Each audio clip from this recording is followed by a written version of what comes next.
सन अज का बेटा टॉपिक है एक्सरसाइज 13C 13C ਦੇ ਵਿੱਚ ਟੌਪਿਕਸ ਨੇ ਉਹ ਹੈਗੇ at least both selected and only one of them selected. At least ਦਾ ਮਤਲਬ ਜਾਂ ਪ੍ਰੋਬਲਮ ਸॉल्व ਹੋਗੀ ਉਹ ਦੋਨੋਂ मतलब सेम होंगे। बोथ सिलैक्टड मतलब कि अगर अपने को दो इवेंट्स ए ते बी है दोनों सिलैक्टड है तो ਉਹਦੇ ਲਈ ਕੀ यूज़ होगा ओनली वन ऑफ them सिलैक्टड का मतलब है ए या बी दो इवेंट्स है ए सिलैक्ट हो रहा है बी नहीं हो रहा या बी हो रहा है ए नहीं हो रहा तो ਉਹਦੇ ਲਈ ਆਪਾਂ ਕੀ यूज़ करांगे। 13C ਦੇ ਵਿੱਚ सिर्फ इस तरह के क्वेश्चन ही ने। ਹੁਣ देखो फर्स्ट बेटा if A B two events first case discuss कर रहे हैं एटलीस्ट या प्रॉब्लम सॉल्व। एटलीस्ट या प्रॉब्लम सॉल्व का मतलब है कि या तो प्रॉब्लम सिर्फ एक ने सॉल्व की या दोनों ने सॉल्व कर ली। प्रॉब्लम सॉल्व बाय वन और टू। अगर ए ने सॉल्व करती बी ने नहीं की, सैकेंड केस ए ने नहीं की बी ने करती, थर्ड केस ए ते बी दोनों ने करती। या तो इनू एवें फाइंड आउट कर लो अदरवाइज इनू ईजी होर फाइंड आउट करने का मैथड है कि वन दे विच ओवला केस माइनस कर दो जिहदे विच प्रॉब्लम सॉल्व नहीं हुई तो वन दे विचों probability of A not probability of B not minus कर देंगे। चाहे इन्ना तीनों टर्म्स तो कढ़ लो ऐड करके चाहे वन माइनस जिहड़ा केस इहदे विच नहीं आया ए डैश ते बी डैश दोनों केस इहदे विच नहीं आए मतलब ਇਹਦਾ मतलब है कि ना तो ए ने सॉल्व की ना ही बी ने सॉल्व की। अगर उन्होंने वन चो घटा देंगे तो मतलब एटलीस्ट या प्रॉब्लम सॉल्व का केस हो जाऊगा। बोथ सिलैक्टेड का मतलब है कि ए भी सिलैक्ट हो गया तो बी भी सिलैक्ट हो गया। ओनली वन ऑफ दैम का मतलब है A is not select B select हो गया A is selected but B is not सिलैक्टेड।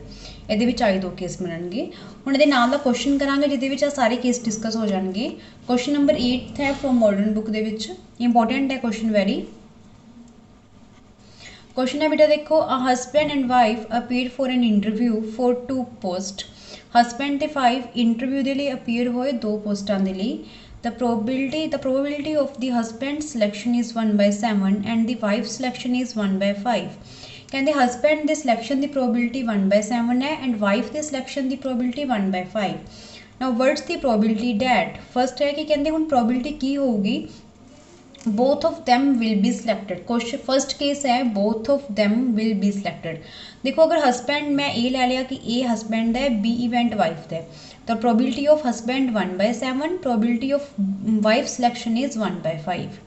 हूँ देखो इन्होंने कहा कि दोनों सिलैक्ट है that means probability of A B का मतलब है ए भी सिलैक्ट है बी भी सिलैक्ट है तो अलग अलग हो जाता है प्रोबेबिलिटी के probability of A into probability of B. Probability of A 1/7 है प्रोबेबिलिटी ऑफ बी इज़ 1/5 तो मल्टीप्लाई करके आंसर हो गया कि दोनों की सिलेक्शन की प्रोबेबिलिटी 1/35। ना बेटा सेकेंड पार्ट है only one of them will be selected. Only one of them selected का मतलब है कि ए सिलैक्ट नहीं होया B is selected A select हो गया बी इज़ नॉट सिलैक्टेड। ठीक है हूँ देखो ये अपन की चाहिए बी भी चाहिए ए भी चाहिए ए का नोट भी चाहिए बी का नोट भी चाहिए तो probability of A is 1/7 probability of A note मतलब ए दी ना होने की प्रोबेबिलिटी 1 के घटा देंगे 6/7। Probability of B is 1/5 probability of B not 1 - 1/5 is 4/5। हूँ इतने probability of A not 6/7 put किया प्रोबेबिलिटी ऑफ बी की जगह पर 1/5 प्रोबेबिलिटी ऑफ ए की जगह पर 1/7 प्रोबेबिलिटी ऑफ बी की जगह पर 4 प्रोबेबिलिटी ऑफ बी नोट की जगह पर 4/5। इनू सॉल्व किया बेटा 6 + 4 इज़ 10/35 हो गया। इनू कट आउट करो 5 के टेबल से the 2/7 is your answer. No case third है probability of at least one of them will be सिलैक्टेड।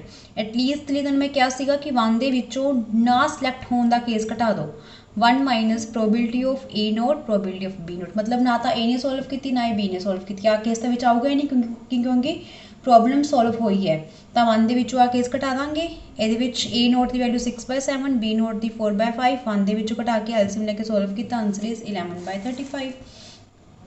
ना part number 4 is none of them will be selected मतलब कोई भी सिलैक्ट नहीं होया मतलब ना तो ए सिलैक्ट होया ना ही बी तो probability of A not into probability of B not probability of A not is 6/7 probability of B not is 4/5 multiply करो आंसर इज 4/35।